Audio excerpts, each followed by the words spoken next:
Olá, hoje nós vamos falar sobre um trabalho que é desenvolvido no Hospital de Câncer de Cuiabá de reabilitação de prótese para pacientes que tiveram câncer de cabeça e pescoço. Nós já falamos aqui sobre o câncer bucal, né? Vou colocar o link para você do YouTube com o dentista, professor da Unic, Evaristo Volpato. E hoje a nossa convidada é a Maria Carmen Volpato, que é a esposa do Evaristo e que faz esse trabalho fantástico. Muito obrigada, Maria Carmen, por você ter aceito esse convite para esse bate-papo aqui. Eu que agradeço, Lídice. Bom, vamos primeiro iniciar, a gente falou até com o Evaristo sobre todas as consequências, né, que às vezes que ocorrem quando a pessoa tem esse tipo de câncer, mais especificamente bucal, mas às vezes precisa fazer cirurgias, a pessoa é praticamente mutilada, né? Qual é o momento para se fazer uma reabilitação, se começar a se pensar numa possibilidade de prótese? Então, muitas vezes, né, o câncer, após a retirada dele, ele deixa uma sequela mutiladora nesse paciente. Dependendo do tamanho ali, da localização, ele pode deixar muitos buracos, né, que a gente fala. E após essa cirurgia, o paciente, ele recebe uma alta, né, ele recebe ali o diagnóstico ali de cura dele, mas ele fica mutilado. E como é que ele vai voltar para o seu convívio ali na sociedade, com seus familiares, com essa mutilação? Então, ali no Hospital de Câncer, a gente tem uma equipe multidisciplinar, então o paciente, desde o início, né, quando ele tem esse diagnóstico e ele vai passar pela cirurgia, ele já tem esse contato conosco ali da odontologia, para já explicar para ele que após essa cirurgia, ele retorna para o departamento de odontologia para ele ser reabilitado e voltar para casa, né, já novinho em folha para o convívio com a família. Essa cura, quando você fala em cura, é quando ele também já encerrou toda a fase de tratamento pós-cirurgia? Porque às vezes fica um tempo ainda fazendo uma quimioterapia oral ou tem que fazer radioterapia. Isso já teria sido toda essa etapa também. A quimioterapia, ela não atrapalha o processo da reabilitação, mas a radioterapia sim. Porque a radioterapia, ela pode fazer com que os tecidos mudem um pouquinho de posição, contraiam. Então, a gente precisa após a radioterapia. O paciente que ele passou só pela cirurgia, ele já vem direto para a odontologia pós-cirurgia. O paciente que ele passou pela cirurgia e vai precisar de químio, ele vem também direto da cirurgia. Mas o paciente que necessita de rádio é somente depois da radioterapia. Quais são, assim, os casos que vocês, claro que vocês certamente têm históricos, assim, de casos muito fortes, muito tristes, né? Mas, assim, que tipos de limitações, né, vocês já pegaram de pessoas que tiveram esse tipo de câncer? Se a gente for falar específico do câncer de boca, né, uma das maiores mutilações que existem é no palato, no céu da boca. Às vezes precisa tirar um pedacinho dali e fica uma comunicação entre a boca e o nariz. Ali o paciente ele fica fanho, né, dificulta a fala, a alimentação, porque muitas vezes ele vai se alimentar e como existe essa comunicação, ele engasga, ele tem a chance de aspirar, né, e ter algum problema no pulmão. E também aquele mal-estar de você estar sentindo alguma coisa aberta ali na boca. Isso é o que acontece na maioria das vezes no caso de câncer de boca, tá? A gente falando em câncer de cabeça e pescoço, existem diversas áreas que podem ser mutiladas. Então, a gente vê muitos casos em que remove-se o nariz inteiro, parte do lábio, às vezes parte da face aqui, às vezes olho, né? E tudo isso, a prótese buco, que é uma especialidade odontológica, né? Ela restaura, depois, através dessas próteses aloplásticas aí, essa parte que foi perdida ali pela cirurgia, né? Pelo câncer e depois, né? Pela própria cirurgia que teve que mutilar esse paciente. E como é que são essas próteses? Que tipos de materiais vocês usam? Ela traz aí, digamos, um novo nariz para a pessoa? Como é que elas funcionam, na verdade? As próteses de boca, né, as internas que a gente chama, elas são todas confeccionadas de resina. Resina é um material plástico, né? Ela é dura, então ela é executada com esse tipo de material. A gente reconstrói dente, se for preciso só plaquinha para o céu da boca, a gente reconstrói também sempre de resina. As próteses de face, elas são reconstruídas com silicone. O silicone ele é um material mais maleável, a gente consegue pintar ele da cor da face do paciente, ele é mais levinho, adapta melhor do que uma resina que é dura, pesada, né? E a maioria das vezes, nos casos de câncer nosso lá no hospital, essas próteses de face, elas são coladas. Tá? Existem casos que a gente consegue fazer um implante para dar o suporte ali na prótese. Mas a maioria dos casos nossos, como o paciente passa pela cirurgia e depois uma radioterapia, essa radioterapia impossibilita, né, a gente reabilitar o paciente com um implante, por conta de sequelas da radioterapia. Então, a maioria das vezes a gente faz essa prótese, que é de silicone, e cola as bordinhas dela com uma colinha específica, né? Parece uma colinha de cílios postiços, né? Onde a gente cola o cílio, a gente vai colar o nariz ou parte do lábio que foi perdida. E ela exige manutenção regular? Como é que é depois de implantado? O silicone ele é transparente, então a gente pinta esse silicone. A gente faz uma pintura prévia na hora que você vai prensar esse silicone, da cor aproximada da pele do paciente, e depois a gente faz uma pigmentação extrínseca, que é por fora. Essa pigmentação extrínseca, ela precisa muito de manutenção, principalmente para a gente aqui em Cuiabá. Sol, né? Esse sol, ela desbota muito. Então, o calor, o sol, ela desbota. Então, tem que ter um cuidado muito grande com essa prótese. É um material extremamente delicado, é um silicone, né? Como a gente vai tirar e colocar, porque precisa fazer isso para limpeza da pele, né? Ela tem uma vida útil não muito grande. E esse é o maior problema. Porque essas próteses são confeccionadas com silicone que é importado. E é tudo muito manual, muito artesanal. Então, ela tem um custo muito alto, né? E ela precisa ser, a cada 6 meses, o paciente tem um retorno ali com a gente. Muitas vezes a gente já precisa repintar essas próteses. E em torno de 2, 3 anos aqui, a gente precisa substituir, fazer uma nova prótese para esse paciente. E depois de implantada a prótese, eles têm que passar por algum processo de reabilitação no sentido de reaprender a falar, deglutir, com fonoaudiólogos? Você diz que existe uma multidisciplinariedade, né? Sim. Precisa? Alguns casos específicos de boca, sim. Né? Quanto mais posterior for essa comunicação, mais ele vai precisar da fono. Então, a gente tem no hospital também uma fonoaudióloga que ajuda esse paciente a voltar a ser o que ele era antes, né? As próteses de face, não.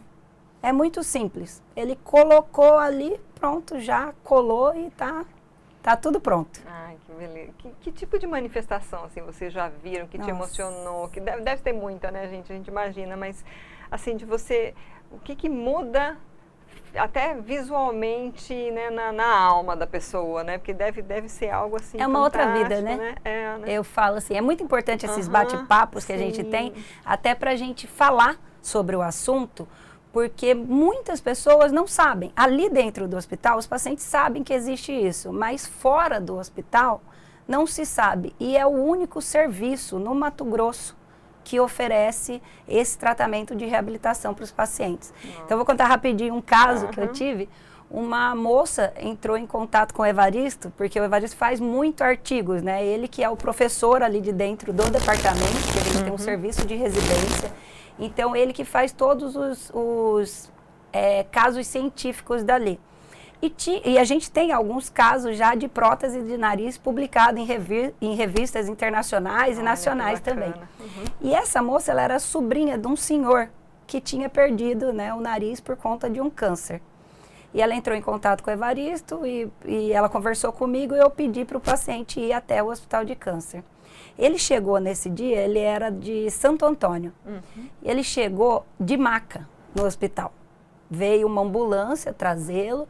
E ele acamado, né? E eu olhei e ele estava assim, mal, Ele não estava mal de saúde, mas ele estava mal de espírito, né? Sim, Imagina, ele estava há 2 meses já dentro de casa, né? Sem poder receber ninguém, porque é chocante, né? Aquela imagem de você estar sem o nariz, um buraco no meio da boca. E a família junto com ele, eu falei que a gente faria, e são etapas, né? Que é o processo todo da prótese. No mínimo 5 vezes que passa ali com a gente até essa prótese estar pronta. Na segunda vez ele foi de novo com a maca, e eu falei, será que a gente não consegue trazer ele? Porque é uma dificuldade para entrar no departamento, né? Para a gente atender ele na maca. Será que não consegue trazer ele com uma cadeira de roda? Sim. Na terceira vez ele foi de cadeira. Na quarta a gente já provou, foi fazer só o retoque. E aí ele ficou tão empolgado que da última vez que ele veio até mim, ele veio andando. E quando ele chegou e a gente colou, porque ele já tinha visto como é que ia ficar, ele não tinha falado comigo nenhuma das consultas. Só a família conversava comigo. Lídice, ele deu um sorriso tão grande, eu tô até arrepiando, né? E ele falou assim, agora meus netos vão poder me ver de novo. Porque a coisa que ele mais sentia era que nenhum neto chegava mais perto dele, ele ficava dentro de um quarto, né, na casa dele. Agora imagina, você passou por uma doença terrível, que é o câncer, você curou daquele câncer, e como é que você vai viver assim? Com certeza, nossa. Então eu falo que a cada dia eu adoro estar ali dentro. As pessoas falam para mim assim, como é que você consegue? Não é pesado? Não é pesado, sabe? Porque a gente vê a satisfação na vida das pessoas, a gratidão que esse trabalho, né, traz para eles. É você poder trazer de volta uma pessoa à vida. Sim, sim, com certeza. E a vocação também, né? Você falando, eu me lembro, eu era adolescente, os meus pais são médicos e você conhece, né? E a minha mãe me levou para... Eu estava naquela fase de começar a pensar em que eu ia fazer na faculdade e tal, então ela me levou junto com uma enfermeira que ia fazer curativo numa senhora lá em Várzea Grande que tinha, né, esse buraco. Né? E o curativo ela tinha que colocar lá dentro tal, e essa senhora, ela cantava, segura na mão de Deus, né? Enquanto fazia o curativo, e aquilo assim, me marcou muito, e aí eu pensei, não, medicina não é para mim. Foi quando eu tive a certeza, eu não sabia o que eu queria, mas eu sabia que a medicina ou a enfermagem, a área de saúde, não era a minha praia, apesar de toda a força, né, que meus pais fizeram, mas assim... É como você fala, é reviver, né? Porque a pessoa ela se isola, ela fica longe da sociedade, daquilo que ela mais ama. Eu conheci também um ex-colega que acabou falecendo, mas assim, é muito forte, né? E agora, passando para a questão assim, de recursos, né? É o único serviço aqui. E de onde vêm esses recursos? Porque como são materiais caros, né, como é que o hospital, como é que vocês conseguem atender esses pacientes que são do estado todo, geralmente, né? Do estado todo e muitas vezes fora do estado também, né? Ali a odontologia, o departamento, ela é porta aberta. O que quer dizer isso? O paciente, ele ligou ali pra gente, né? E a gente consegue atendê-lo. Ele pode passar por alguma unidade básica de saúde, faz um encaminhamento direto ali para o hospital de câncer, mas ele não precisa passar para uma central de regulação, porque ali o departamento, ele não tem o apoio do SUS, mas ele tem o apoio de uma entidade filantrópica, que é a Rede Feminina Estadual de Combate ao Câncer, que ela montou esse departamento lá no Hospital de Câncer em 2001, e ela custeia essas próteses para os pacientes. É totalmente filantrópico. Totalmente filantrópico. Que fantástico, hein? Quem quiser contribuir, ajudar, sei lá, ser até pela Rede Feminina, como é que pode fazer para ajudar, Maria Carmen? Entre em contato com a Rede Feminina através das mídias sociais, tá? Rede Feminina de Combate ao Câncer de Mato Grosso, tá no Instagram, tá no Facebook. Ali você pode fazer as doações também voluntárias, você pode conhecer todo o serviço da Rede Feminina também, que é um serviço maravilhoso. Ela está dentro do Hospital de Câncer, ajudando os pacientes ali do hospital a tratarem. Né? Não é só na parte da odontologia, a Rede Feminina também custeia diversos exames, medicamentos, próteses de mama, que também a gente tem um problema muito grande com isso, né? O que o SUS custeia da prótese de mama não dá para comprar nem a prótese. Legal. Então, a rede feminina ajuda todo esse processo. Existe uma assistente social lá no hospital que faz, né, uma entrevista com o paciente para saber se aquele paciente é um paciente carente, que necessita mesmo da ajuda ali da rede. E depois essa demanda é passada para a diretoria, que aprova e é feito o pagamento do que o paciente precisa. Há quanto tempo que a rede feminina faz esse trabalho? A rede feminina está há 32 anos fazendo esse trabalho. Antes até antes do Hospital de Câncer, né? Antes a rede feminina ficava dentro da Santa Casa e com a inauguração do Hospital de Câncer, a rede feminina, por ser específico do tratamento de câncer, foi para dentro do Hospital de Câncer. E esse trabalho de prótese para pacientes né, com câncer de cabeça e pescoço tem quanto tempo? Você tem uma ideia? Eu fiz a especialização em 2015.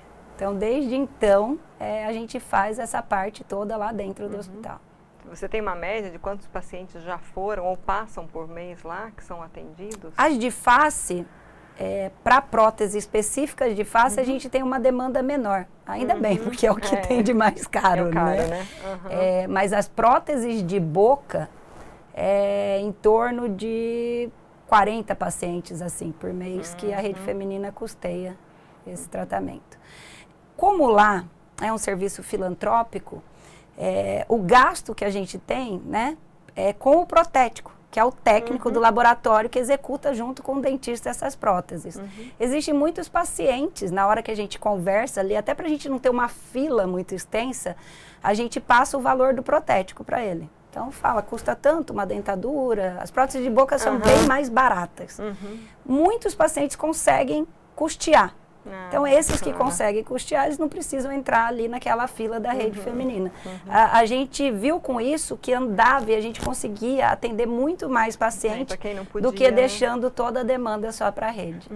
Ah, que bacana. Alguma questão que a gente não abordou que você gostaria de trazer para a gente encerrar?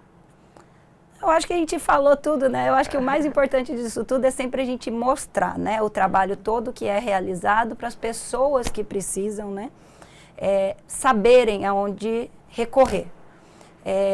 Esse tipo de prótese, no Brasil, são 60 especialistas. Imagina, a gente vai falar de uma infinidade, né, de dentistas que existem, infinidade de especialidades, e no Brasil a gente tem um número tão pequeno.